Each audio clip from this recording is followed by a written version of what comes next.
Assalamualaikum warahmatullahi wabarakatuh. Suatu hari ada anak kecil masuk ke restoran.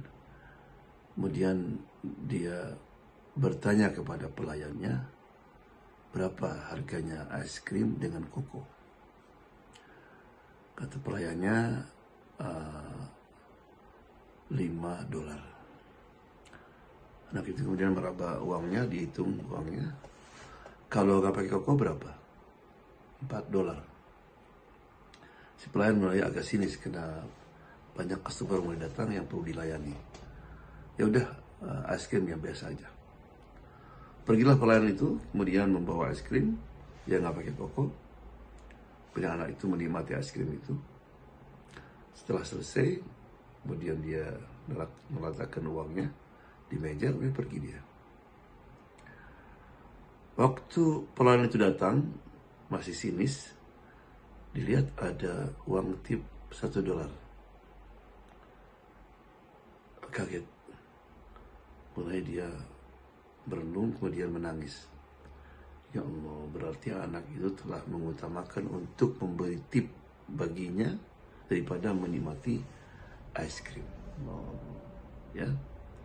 Jadi kadang-kadang kita ini mengambil satu sikap, dan setelah beberapa saat atau hari ternyata sikap yang kita ambil itu adalah salah, keliru. Ya, jadi kita kadang-kadang tidak memiliki kesabaran dan tidak memberi ruang bagi orang lain dalam mengambil sikap. Ya, jadi oleh karena itu kita jangan langsung memandang orang ya suudzon, buruk sangka. Jadi perempuan itu buruk sangka pada anak itu, padahal anak itu dia ingin memberikan sesuatu bantuan kepadanya. Right? Ya, jadi kadang-kadang kita ini dalam bersikap menghadapi sesuatu itu jangan mengambil kesimpulan langsung. Ya, kita mulai memikirkan atau merenung apa sebabnya. Ini juga penting karena kata Nabi Muhammad SAW, kalau kamu menyangka buruk kepada seorang, berikanlah alasan. Kalau bisa sampai 70 alasan. Misalnya kita punya tetangga. Tetangga itu ngadakan hajatan, tapi kita nggak diundang. Kan biasanya kita marah. Ya Allah, orang jauh diundang, saya nggak diundang. Nah, kata Nabi cari alasan. Oh, mungkin dia pernah ngomong sama saya lupa. Atau dia sudah ngundang, saya nggak ada, disampaikan kepada istri saya lupa menyampaikannya. Atau dia memang menganggap saya ini sebagai saudara sendiri, nggak perlu diundang sudah. Right? Jadi tenang hati itu. Karena kalau kita pikirkan, akhirnya kita suudzon, berburuk sangka, dan berburuk sangka itu penyakit yang tidak baik. Ya. Jadi begitu kita melihat tingkah laku seseorang, jangan ambil kesimpulan. Misalnya gini, kita punya teman yang selalu kalau ketemu senyum, gitu kan. Tiba-tiba dia rubah gitu. Wah, mungkin dia sudah benci sama saya. Ya, mungkin dia lagi ada masalah. Right? Jadi pernah ada orang mahasiswa Indonesia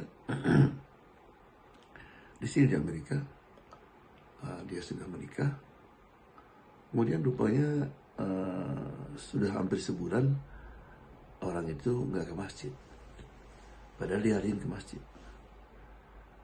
Jadi ketika temannya itu ketemu, bukannya nanya kemana kamu, enggak, hey man, your iman is weak, no? Imanmu sekarang lemah ya, kemana aja kamu nggak ke masjid? Bilang maaf, istri saya di rumah sakit hampir sebulan, dia sakit, saya menemani dia. Allah, baru dia sadar.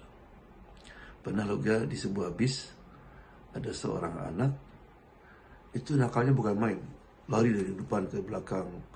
Kadang-kadang orang lagi baca koran diambil korannya, sehingga bapaknya di rumahnya di belakang merenung gitu, sedih. Ada orang marah, hey man, itu anakmu ya, ajarin yang benar itu. Gitu. Maaf Pak, Dia baru ditinggalkan sama ibunya, kita baru dari kuburan. Ibunya meninggal, mungkin dia semua rubah. Ada yang meluk anak itu. Nah, ya, mari kita selalu berbaik sangka kepada orang, meskipun menurut kita sikapnya itu tidak menyenangkan. Tunggu, sabar. Rabbana taqabbal minna. Assalamualaikum warahmatullahi wabarakatuh.